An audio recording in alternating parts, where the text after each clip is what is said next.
From the Home Slice News Center, this is the Daily Slice for Wednesday, October 26th, 2022.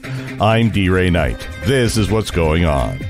Rapid City Police are investigating a fatal accident that occurred Monday night. Around 7 p.m., police were dispatched to the area of Catron Boulevard and Black Hills Boulevard for a report of a multi-vehicle crash. Authorities say the crash was caused by a passenger car going the wrong way on Catron Boulevard. The car struck an eastbound pickup before striking a van and then another pickup. The driver of the car going the wrong way was extricated from the vehicle and died at the hospital. The RCPD's Critical Accident Reconstruction Team is investigating the circumstances around the crash, and the name of the deceased is not being released pending notification of next of kin. South Dakota legislators are looking into ways to provide property tax relief. Amy Rose has the story. A group of South Dakota legislators have taken a major step forward toward providing property tax relief to state homeowners. A summer study group is proposing a tax law change that would collectively reduce homeowners' tax burden by $70 to $90 million. The challenge for lawmakers is that property taxes are levied and collected by South Dakota counties. The state has little direct impact on what homeowners owe, but the state can change how much of a home's value is included in school levy calculations, and that is what lawmakers hope to be working on. Montana Dakota Utilities is advising customers that their natural gas bill may be higher this winter than it was last year. According to the MDU 2022-23 natural gas price outlook, customers could see a $30 per month increase over the 2021-22 season, meaning a total increase of about $150 for the average residential customer over the 5-month winter season. However, it could be even higher.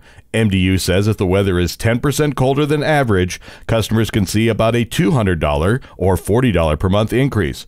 Conversely, if it's 10% warmer than average, customers would pay about $80 more for the season or $16 per month. In national and international news, the Congressional Progressive Caucus has rescinded a letter signed by 30 House liberals and sent to the White House on Monday that urged President Biden to negotiate directly with Russia to bring an end to the war in Ukraine.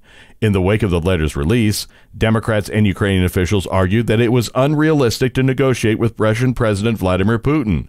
Rank-and-file Democrats also worry that the letter could create more pressure on Biden as he tries to sustain domestic support for the war effort at a time when the region is heading into a potentially difficult winter and some Republicans are threatening to cut aid to Ukraine if they retake Congress. Meanwhile, Russian strikes on civilian targets in Ukraine continue. Amy Rose has the details.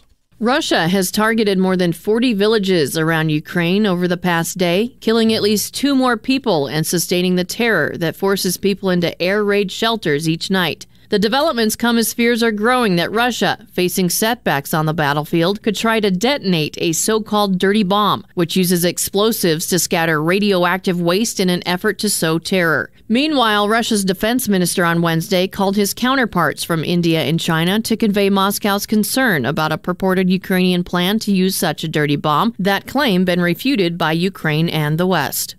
Nearly 400 school districts across the country are receiving grants totaling about $1 billion to purchase 2,500 clean school buses under a new federal program. The Biden administration is making the grants available as part of a wider effort to accelerate the transition to zero-emission vehicles and reduce air pollution near schools and communities. Vice President Kamala Harris and Environmental Protection Agency Administrator Michael Regan are set to announce the grant awards today in Seattle. Your weather forecast from the Home Slice Weather Center. Partly sunny today with a high of 58. Low tonight, 35. And that was your Daily Slice for Wednesday, October 26, 2022. The Daily Slice is a production of Home Slice Media Group, hosted by D-Ray Knight with Amy Rose. Executive producer Mark Houston. Engineered by Chris Jacquez. I'm D-Ray Knight. Have a great day.